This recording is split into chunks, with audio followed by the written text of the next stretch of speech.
Several years ago, I was on a flight, and this gentleman sits down next to me and strikes up the typical airplane small talk. So he says, "What do you do?" And I said, "I study and teach leadership." And without pause and dead serious, he goes, "Okay, so like trust falls and stuff." And I'm like, "What?" Because the part of me that had just spent about 7 years in grad school wanted to swear to this man, mostly to myself, that I didn't just spend that much of my life learning how to do trust falls.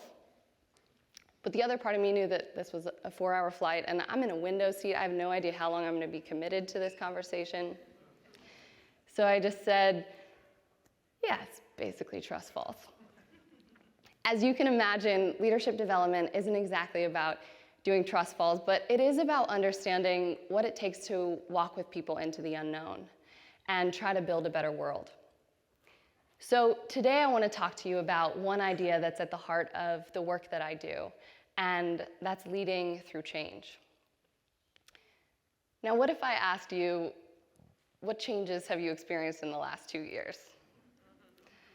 It's an impossible question. Wear a mask, don't wear a mask, work from home, come back to work, open the schools, close the schools, make banana bread, make sourdough. I mean, it hasn't stopped. It's all we've been doing. And we are tired. Psychologists call this change fatigue. It's where a lot of change is happening all at once, and so we get burned out and apathetic and frustrated. But change is always going to be a constant in our lives. And in fact, it's necessary for our progress in society and necessary for our evolution as human beings. So imagine the changes you've experienced in the last couple of years, and I'd like for you to raise your hand if you think that the leaders you saw did a fantastic job leading change. Okay, so maybe 2 of you. This is good. This is job security for me. But this is the reality. Good leadership is the exception. It's not the norm. But good leadership makes all the difference in how engaged and committed and hopeful we are as we walk into the future. Now, in my work, I often talk to leaders and I say, "What's the most difficult part about leading change?" And always they tell me it's the people, because people resist change. And they tell me about their attempts to start a new business or launch a new project or maybe new policies, new innovations. And they'll say it's so frustrating because people won't jump on board, or they drag their feet, or maybe just flat out oppose their efforts. Or they'll say, "It's confusing because I talk to people and they say they're committed, they say they're with me, but then come to find out they've resorted back to their old habits and old behaviors and nothing changes." And then as leaders get more frustrated with the resistance that they're experiencing, they come to meet force with force. It's a very popular leadership technique that I call "because I said so." It's where leaders say, "Do it because I said so." Parents, you might also know this one. But as you can guess, this doesn't work, at least not in the long term. You might get compliance, but you'll rarely ever get true commitment. And at this point, the leader has exhausted their ability to inspire people's hearts and minds and influence them in that way. And so now they're relying on the authority of their position to make people change. And it's a relational dynamic that leaders and their people find themselves in time and time again. Why? We make one crucial mistake right from the start. We don't get curious about the true cause of resistance. What is underneath change that people actually resist? I came across an answer to this question in one of my very first leadership books that I read, a book by Ron Heifetz and Marty Linsky. And they said that people don't resist change, they resist loss. This completely altered the way that I thought about change. It's not the change that we resist itself, it's what we stand to lose if the change actually happens. And leaders spend so much of our time thinking about what we want people to do that we forget about what we're asking people to give up. Now, there's some classic research by Daniel Kahneman and Amos Tversky that found that the pain of losing something is twice as powerful than the pleasure of gaining something else. So even if the future is looking pretty good, the fear of loss causes us to keep this white-knuckle grip on the status quo. Now, loss can encompass many things across the course of our life: people, places, things, future plans. But there are several core types of loss that are particularly painful in social environments, like ones where leadership is happening. And I want to explore 5 of those with you today. So first, safety, the most basic. Will this change jeopardize my sense of safety? On a neurobiological level, we all need to feel safe physically and psychologically. And we get these things, we get this predictability in our life from things like stable jobs and reliable finances and healthy relationships. Or maybe you've got some rituals and routines that you've set up for yourself. And the more predictability equals the more safety. So when something comes along that makes your life all of a sudden unpredictable, it equals danger. And so we push back, we grasp for certainty because we're looking for safety. 2, freedom. Now, just as we want to feel safe and secure and grounded, we also need to feel free. Fundamentally, we want a say in how our life unfolds, how we get from A to B, and the actions we take. Now, think about this dilemma that so much of our workforce is facing right now. 60 million people could do their jobs completely from home. But Gallup just found that 90% would prefer a partial or remote work option. So if employers came back tomorrow and said, we need everybody in the office, butts in seats, 8 to 5, Monday through Friday, expect resistance. Because this decision constrains the autonomy that people have come to value. 3, status. Will this change cost me my sense of status among my people? Social hierarchies govern our relationships as human beings, whether they're formal hierarchies or not. And the higher the status, the more respect, the more significance, the more power and influence you have. And once you have it, it's hard to let it go. This reminds me of an organization I worked with, and they were trying to implement this new technology that really changed the way they work together. And their people had to learn a lot of new things, and after several months, it wasn't very successful, it wasn't sticking, so I started to ask some questions, and I met Linda. And Linda told me, listen, I have been great at my job for 20 years. For 20 years, people come to me when they have questions, and now, all of a sudden, they're trying to get me to learn all these new things, and I'm not sure that I can or that I even want to, and I feel like people don't respect what I have to offer anymore. And I get it. I get it because I imagine if we felt like Linda, if we were in a position where we had spent 2 decades building a reputation, and all of a sudden that was going away with some change in our environment, we'd probably push back too.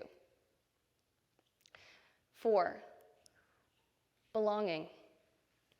Just as much as we want to stand out, we also want to belong. One of my clients, Sarah, she had just gotten a promotion, and she told me it was bittersweet, and I'm like, I don't understand, because promotions are good. And she said, you know, I've been at this job for years, and for years I've been peers with these people. They've been my friends, they've come to my wedding, and now all of a sudden I'm their boss. And it's like our relationship changed overnight. It feels distant, it feels strained. And I get it. This promotion gave her a sense of significance and status, but it also She worried that it cost her belonging in a group that she really come to know and love. And for me, Sarah's story also reminds us of this paradox of change, that we can experience the same event and feel both joy and sadness. Joy for what we're gaining, but sadness for what we have to give up. And finally, 5, fairness. If you have a sibling, you know about fairness. One year for Christmas, my dad just got my sister and I the same exact gifts. He just got 2 of everything, completely identical, down to the print of our shirts. Most peaceful Christmas we've ever had. But when you encounter fairness out in the world and decisions are made that put fairness at stake, like for instance, decisions, actions that might challenge the right to marry who we love, or decisions that might exacerbate pay inequity, expect resistance. Now, as it turns out, there's a common thread among all of these core needs. The reason that they are so important to us and are so deeply painful to lose is because when we're asked to give them up, we have to question core parts of our identity. Who we think we are. Who am I without this job or title or person?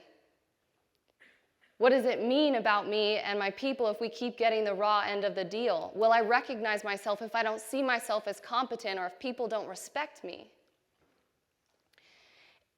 We cling so tightly to our identities, and so if change requires that we have to give up a part of ourselves, it feels like the ground is falling out from underneath us. And so how do we find our footing? There was a study done by Merlin Venus, a Dutch professor, and his colleagues, and it looked at 2 groups of students. And both groups of students were experiencing very disruptive changes in their business school, and they both got these messages about what the purpose for the change was, what they should expect, what were some of the potential setbacks, and what were all the future benefits. But the second group got one additional message. And this message said that despite these changes, the core aspects of our program, teamwork, professionalism, fairness, those will not change. The students in that second group were 4 times more likely to accept the change and adjust their behavior. So what does this mean? It means that people are more open to change when they know what will stay the same. So the vision of a bright new future, that's only one half of the equation. We also need to know what will continue. And we can bring that forward when we highlight the aspects of ourselves, of our identity that will endure. So leaders must not act only as champions of change, but as anchors of stability and stewards of identity. Now you might be thinking, listen, I am just trying to get my people to use a new technology or get used to working with new team members, and you're telling me that someone is having a full-blown existential crisis down the hall. No, it might not be that dramatic, but don't underestimate the power that the threat of these losses has on our heart and minds and on shaping our behaviors.